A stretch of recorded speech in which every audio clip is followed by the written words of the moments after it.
आपका फिर से अपने YouTube चैनल लक्ष्य साथी पर स्वागत है। आज हम इसमें देखने वाले हैं कि जो मौर्यकालीन अर्थव्यवस्था थी, अर्थव्यवस्था के बारे में।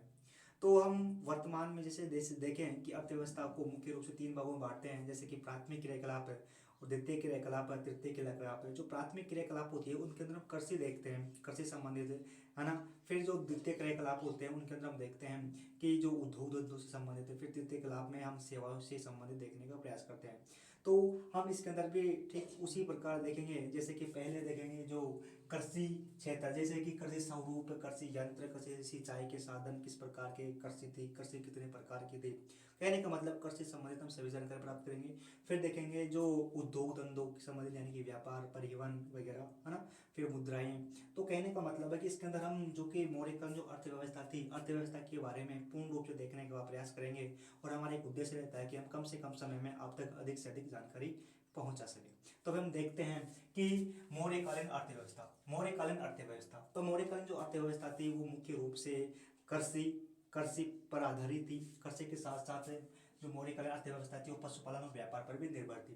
कहने का मतलब है कि जो मौर्यकालीन अर्थव्यवस्था थी मुख्य रूप से कृषि पर आधारित थी। कृषि के साथ साथ वहाँ पर पशुपालन और जो व्यापार था व्यापार से संबंधित थे, या कहेंगे ये भी वहाँ की अर्थव्यवस्था में महत्वपूर्ण योगदान देते थे। अब इन तीनों को मिलाकर जो कि इनको कहा गया है वार्ता। वार्ता यानी कि कृषि, पशुपालन, व्यापार को मिलाकर वहाँ पर जो अर्थव्यवस्था की जगह कहा गया है वार्ता, वार्ता कहा गया है। अब हम देखें कि जो कृषि क्षेत्र, जो मौर्यकालीन जो अर्थव्यवस्था थी, या कहें कि जो मौर्यकाल में जो कृषि क्षेत्र था, तो उनके बारे में देखें कि कृषि का स्वरूप, स्वरूप की जो कृषि करने के लिए जो जो स्वरूप किस प्रकार का था। तो देखिए कि मुख्य रूप से वहाँ पर है ना, जो मौर्यकालीन जो साम्राज्य है यहाँ पर मुख्य रूप से कृषि की जाती थी। कृषि यानी कि वहाँ पर कृषि कार्य किया जाता था, प्रमुख कार्य हुआ करता था। साथ ही कृषि के साथ साथ वहाँ पर पशु भी पाले जाते थे, जो कि कृषि के सहायक, कृषि के लिए आवश्यक थे, या कहें कि कृषि के साथ साथ पशुपालन भी किया जाता था। अब देखिए कि भूमि के प्रकार, कि जो मौर्यकालीन साम्राज्य था, या कहीं मौर्य काल में भूमि के प्रकार किस प्रकार के थे। तो भूमि भूमि मौर्य काल में दो प्रकार की भूमियां हुआ करती थी, दो प्रकार की भूमि हुआ करती थी। एक तो कि राजकीय भूमि, राजकीय भूमि, और एक निजी भूमि, या कहें कि किसान की भूमि। एक तो राजकीय भूमि और एक निजी भूमि, या कहें किसान की भूमि। जो राजकीय भूमि होती थी, राजकीय भूमि राजा के अधीन होती थी, राजकीय भूमि राजा के अधीन होती थी। और राजकीय भूमि, भाई कृषि भूमि, कृषि योग्य भूमि दो प्रकार की हुआ करती थी, एक तो राजकीय भूमि और एक किसान या कहें कि निजी भूमि। जो राजकीय कृषि योग्य भूमि होती थी, इस पर राजा कृषि कार्य करवाता था। कृषि कार्य के लिए दास, बंदी, है ना, इनको कृषि कार्य के लिए लगवाता था। और कृषि की पैदावार की जाती थी राजा के द्वारा, खुद भी राजा भी अपनी कृषि की पैदावार करते थे, है ना। इस जो राजा की जो कृषि भूमि योग्य जो भूमि थी, इसको कहा गया जाता था सीता। सीता, है ना, राजा की जो कृषि योग्य भूमि थी उसको सीता कहा जाता था। सीता पर जो जो भूमि का नाम है, इस पर जो कि कृषि दास, है ना, जो दास बंदी ये लगवा कर यहाँ पर उपज की जाती थी। और जो इनका जो कि कृषि भूमि पर जो जो कि सीता जो कृषि भूमि थी, इस पर जो नियम या कहेंगे इनका जो प्रमुख हुआ करता था, इनको कहा जाता था सीता अध्यक्ष। सीता अध्यक्ष कहने का मतलब है कि मौर्य काल के अंदर राजा के पास भी कृषि योग्य भूमि होती थी, और राजा भी उस कृषि योग्य भूमि से कृषि की के पैदावार करता था। साथ ही बात करें कि निजी भूमि या कहें किसान की भूमि, तो राजा की जो किसानों के पास भी भूमि हुआ करती थी, है ना। भले ही जो कि पूरी भूमि पर राजा का अधिकार है, लेकिन जो किसान की भूमि होती थी, किसान की भूमि के पास भी, किसान के पास ही मालिकाना हक होता था। भले ही वो राजा के नियंत्रण में हो, लेकिन किसान के पास ही मालिकाना हक हुआ करता था। और किसान इस भूमि को क्रय विक्रय यानी कि बेच भी सकता था और खरीद भी सकता था। साथ ही इस भूमि पर जो इस भूमि पर जो किसान की भूमि थी, इससे राजा को लगभग 1/6, है ना, का जो कि कर देना पड़ता था राजा को। यानी कि जो किसान की भूमि थी, भले किसान उसका मालिक हो, लेकिन राजा को किसान की जो भूमि थी इससे भी राजा कर लिया करता था। इसके बाद में देखें कि राज्य को कर, भाई ना ना, कि हम कह सकते हैं कि भाई इस भूमि से राजा कर लेता था, लेकिन कुछ भूमि ऐसी थी जिनसे राजा कर नहीं लेता था। जैसा कि ब्राह्मणों को जो दान में भूमि दे दी जाती थी, उससे राजा कर नहीं लेता था। तो कहने का मतलब है कि राजा भले ही किसानों की भूमि से कर लेता था, लेकिन कुछ भूमि ऐसी भी थी जिनसे राजा कर नहीं लिया करता था। और जो किसान की भूमि होती थी, इस पर किसानों का मालिकाना हक होता था, किसान इस भूमि को बेच भी सकता था, खरीद भी सकता था।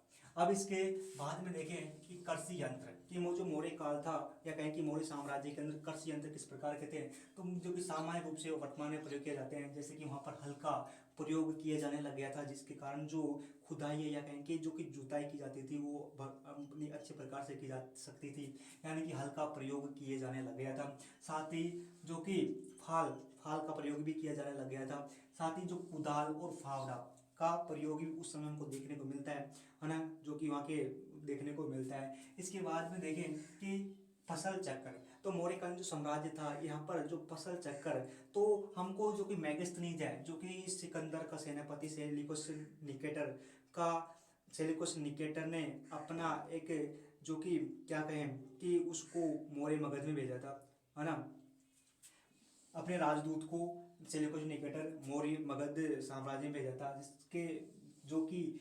मेगास्थनीज ने अपनी पुस्तक इंडिका लिखी है। इंडिका के अंदर लिखा गया है कि जो मौर्य साम्राज्य था या कहें कि मगध था, मगध के अंदर 2 वर्ष में 2 बार फसलें की जाती थी, 2 बार फसलें की जाती थी।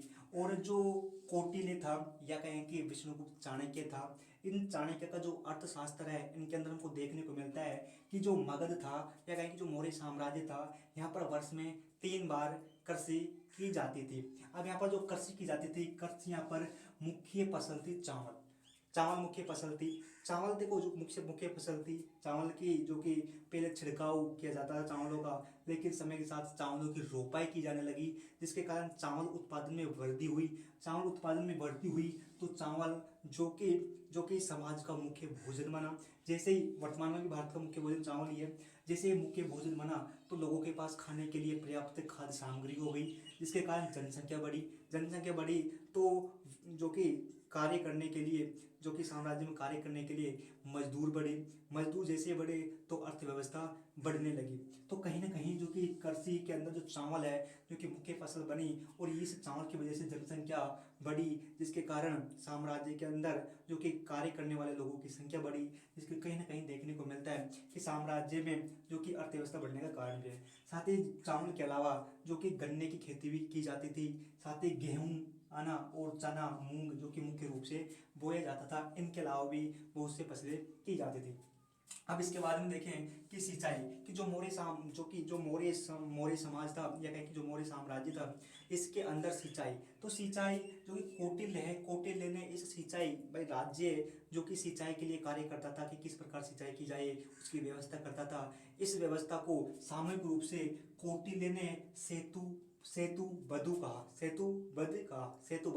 यानी कौटिल्य ने कि राज्य सिंचाई के लिए जो व्यवस्था करता था, कौटिल्य ने इसे सेतुबद्ध कहा। अब जो सिंचाई मौर्य काल में जो सिंचाई थी वो 2 प्रकार की थी, एक तो प्राकृतिक सिंचाई और एक कृत्रिम सिंचाई। प्राकृतिक सिंचाई यानी जो प्रकृति के द्वारा, जो प्रकृति ने दे रखा है उनके द्वारा डायरेक्ट सिंचाई करना, जैसे कि वर्षा पर निर्भरता, अधिकतर भाग प्राकृतिक में वर्षा पर निर्भरता, यानी कि वर्षा होगी तो ही कृषि होगी। जैसे कि वर्तमान में भी भारत का अधिकतर क्षेत्र कृषि पर जो कि वर्षा पर निर्भर है, ठीक उसी प्रकार भी वहाँ पर भी अधिकतर क्षेत्र वर्षा पर निर्भर था, है ना। जो प्राकृतिक वर्षा से जो भूमि पर जो कृषि की जाती थी, वर्षा के निर्भर होकर जो भूमि पर कृषि की जाती थी, उसको कहा जाता था देव मात्रक। भैया भाई भगवान है या कहें कि जो देव है, देव की इच्छानुसार यहाँ पर वर्षा होगी, जैसे वर्षा होगी तो यहाँ पर उत्पादन होगा। इसलिए जो प्राकृतिक वर्षा के कारण यहाँ पर कृषि होती थी उसको देव मात्रक भूमि कहा जाता था। इसके साथ साथ कृत्रिम जो कि सिंचाई व्यवस्था भी थी, जैसे कि देखने को मिलता है कि सुदर्शन झील जो कि गिरनार पर्वत गुजरात के अंदर है ना, जो कि जूनागढ़ अभिलेख से हमको इसकी जानकारी मिलती है कि जो सुदर्शन झील है, सुदर्शन झील का निर्माण चंद्रगुप्त मौर्य ने करवाया था या कहेंगे चंद्रगुप्त मौर्य के आदेश पर हुआ था, है ना।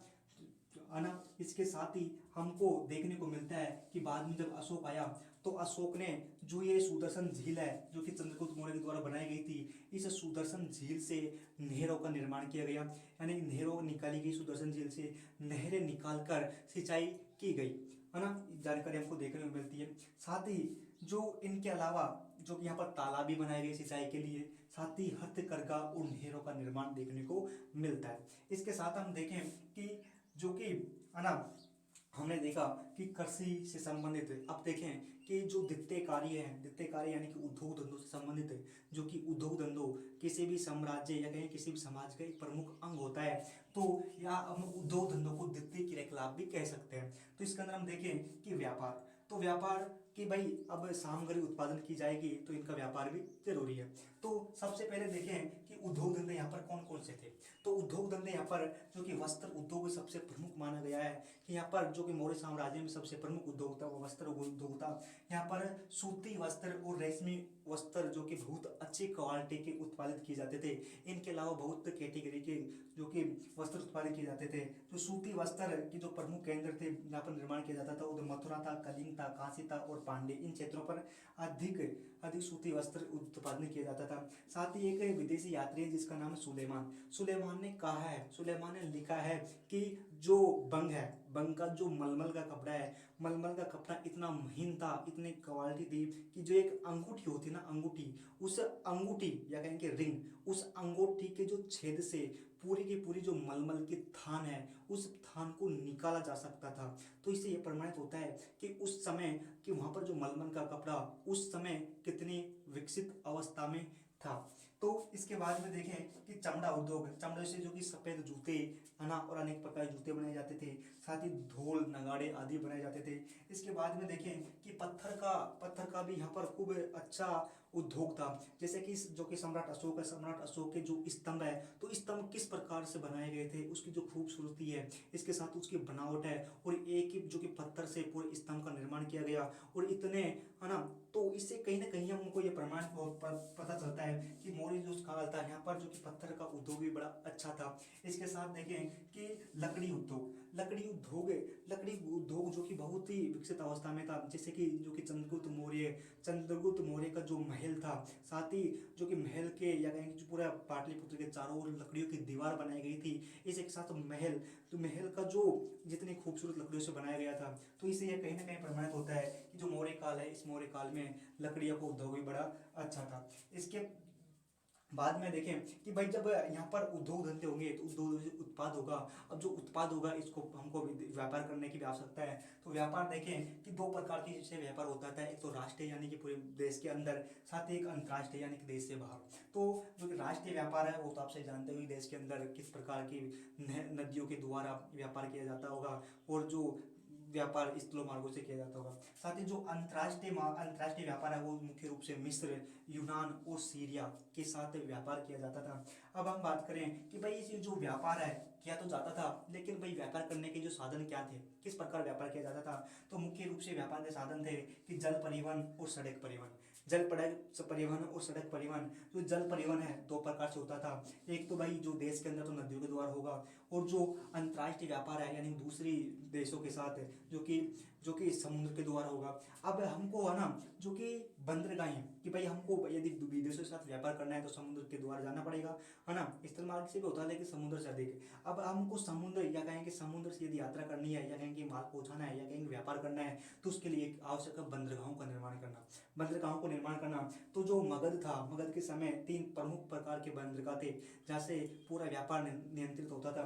तो एक पहला था वो था ताम्र लिपित बंदरगाह। ताम्र लिपित बंदरगाह आज के जो बंगाल राज्य है यहाँ पर स्थित था। और ये जो कि ताम्र लिपित बंदरगाह है ना, ये कि दक्षिण पूर्वी एशिया है, यहाँ पर व्यापार करने में सहायक सिद्ध होता था। साथ ही एक और बंदरगाह देखने को मिलता है जिसका नाम है भूगु भूगु कक्स बंदरगाह। भूगु कक्स बंदरगाह है जो कि आज की जो गुजरात राज्य है यहाँ पर देखने को मिलता है। साथ ही जो एक और बंदरगाह है प्रमुख जिसका नाम है बारबेरिक बंदरगाह। बारबेरिक बंदरगाह जो सिंधु नदी का जो मुहाना क्षेत्र है यहाँ पर था। तो ये तीनों बंदरगाह के द्वारा पूरा जो अंतर्राष्ट्रीय व्यापार इनके द्वारा नियंत्रित किया जाता था, या कहें कि इनके अलावा बंदरगाह और थे लेकिन ये प्रमुख थे। इसके बाद में देखें, इसके बाद में हम क्या देखें कि भाई जो जो तृतीय क्रियाकलाप यानी सेवाएं कार्य, तो हमको पता है कि मुख्य रूप से वहाँ पर जो कि राजतंत्र था, राजतंत्र का अधिकतर जो कि परिवार जन यानी कि जो पीढ़ी दर बनते जाते थे। लेकिन जो मौर्य जो साम्राज्य है या कहीं जो मौर्य राजाओं ने योग्यता के अनुसार जो कि अपने मंत्री वगैरह या कहीं प्रशासन में शामिल किया। साथ ही यहाँ पर जो दास दासियाँ जो कि मुख्य रूप से प्रचलित थे। इसके बाद में देखें कि मुद्राएं, कि जो मुद्राएं की भाई व्यापार होगा तो व्यापार के लिए आवश्यक है मुद्राओं का होना, या कहें कि कर विक्रय करने के लिए जो कि मुद्राएं थी। तो मुद्राएं, एक मुद्रा होती थी जिसका नाम है पर्ण। पर्ण जो कि मौर्य साम्राज्य में सबसे प्रमुख मुद्राएं थी। अब मुद्रा भी 3 प्रकार से थी, जैसे कि सोने की मुद्रा, तांबे की मुद्रा और चांदी की मुद्रा। तांबे की मुद्रा, सोने की मुद्रा और तांबे की मुद्रा। तो हम देखिए सोने की मुद्राएं, तो सोने की मुद्राएं 2 प्रकार की थी, एक तो निष्क मुद्रा और एक सवर्ण मुद्रा, है ना। और जो तांबे की मुद्रा थी, तांबे की मुद्रा में जो मुख्य रूप से 2 प्रकार की थी, जैसे कि एक तो मास्क मुद्रा और एक काकनी मुद्रा, अब देखें कि जो चांदी की मुद्रा थी, चांदी की मुद्रा भी 2 प्रकार की थी, एक तो कर सापण मुद्रा और एक धारा मुद्रा। तो ये मुद्राओं के कुछ प्रकार थे। अब देखें कि उस समय ये कहेंगे जो क्या कहें, हाँ, कि जो मौर्य साम्राज्य था, तो मौर्य साम्राज्य में कर, भाई कर लेंगे, यदि राजा जनता से कर लेगा तभी तो उसका साम्राज्य चलेगा। तो वहाँ पर भी अनेक प्रकार के कर थे, जैसे कि कर से संबंधित अलग, फिर कृषि की सिंचाई जैसे अब संबंधित अलग कर, है ना, और व्यापार से संबंधित अलग कर। तो देखें कि कर तो एक परिणय कर होता था, परिणय कर होता था मौर्य साम्राज्य में। परिणय कर में यानी कि कोई यदि हम वस्तु मंगाते हैं तो वस्तु मंगाने के बाद में आयात कर, यानी परिणय कर, आयात कर किसी वस्तु पर आती थी तो उस पर कर लगाया जाता था। साथ ही प्रे है ना, नहीं प्रणय कर ना, जो कि आपातकाल कर था, प्रणय कर आपातकाल, यानी कि आपातकाल की स्थिति में राजा जनता पर प्रणय कर लगाता था। और यदि हम बाहर से कोई वस्तु मंगाते हैं तो उस पर राजा, है ना, उस जो यानी कि आयात कर को कहा जाता था परवैश्य कर। आयात पर जो कर लगाता था उसको परवैश्य कर कहा जाता था। साथ ही एक भाई नगद यदि कर लिया जाता था तो उसको कहा जाता था हिरण्य कर। और यदि नदी यदि पार करवाई जा रही है तो नदी के द्वारा जो पार, यानी नदी है, नदी को पार करना है तो नदी को पार किया जाएगा तो इस पर भी कर लगता था। इस कर को कहा जाता था तेरह छह के।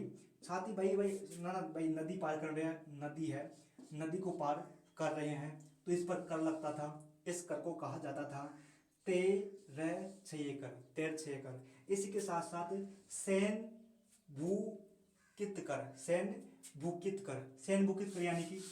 भूकित कर यानी कि भाई सेना है, सेना कहीं जा रही है, अब ये जाएगी, बीच में जो भी गांव पड़ेगा, इस गांव से इस सेना के खाद्य सामग्री के लिए, या ना सेना की खाद्य सामग्री के लिए इस गांव से कर लिया जाएगा। यानी कि सेना है, कहीं जाएगी, किसी रास्ते से जाएगी, उस रास्ते में जो गांव पड़ेगा उस गांव पर एक कर लगेगा।